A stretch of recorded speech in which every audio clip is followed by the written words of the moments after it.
يتمسك الاتحاد الجزائري لكرة القدم بالمدرب البوسني فلاديمير بيتكوفيتش صاحب 61 عاما الذي يقود الجهاز الفني لمنتخب محاربي الصحراء منذ شهر مارس 2024، وذلك رغم العرض المغري الذي تلقاه في الأسابيع الماضية من الاتحاد البولندي الذي كان يبحث عن مدرب جديد قبل التعاقد مع البولندي يان أوربان صاحب 63 عاما في شهر جويليا الماضي. وهناك بعض المصادر تؤكد أن رئيس الاتحاد الجزائري وليد صادي يرفض حسم مستقبل المدرب بيتكوفيتش في الوقت الحالي، ويفضل انتظار نهائيات أو نهاية التصفيات الإفريقية المؤهلة إلى كأس العالم 2026 التي يتصدر فيها المنتخب الجزائري مجموعته السابعة، وبات قريبا جدا من حسم بطاقة التأهل مبكرا، خاصة في حال فوزه على منتخبي بوتسوانا وغينيا شهر سبتمبر المقبل.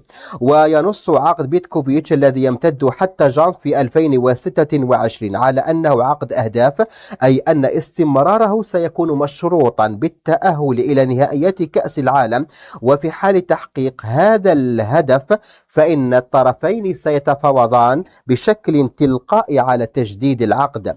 من جهته رفض بيتكوفيتش عرضا رسميا من الاتحاد البولندي شهر جويليا الماضي بعد محادثات أولية جرت معه بصفته أحد أكثر المدربين الأوروبيين خبرة على مستوى المنتخبات إثر تجربته الطويلة مع سويسرا من 2014 إلى 2021. ووفقا لنفس المصدر فإن بيتكوفيتش عبر لمفاوضيه عن ارتياحه في الجزائر وإعجابه بالظروف التي يوفرها له الاتحاد المحلي، والتي تمنحه هامشا واسعا من العمل بثقة وهدوء وكذلك تحقيق الأهداف المتفق عليها. وخاض بيتكوفيتش 15 مباراة مع المنتخب الجزائري حتى الآن، حقق فيها 11 انتصارا وتعادلين مقابل هزيمتين، بينما سجل لاعبوه 41 هدفا واستقبلوا 16 هدف. كما يتصدر مجموعته في تصفيات كأس العالم ب15 نقطة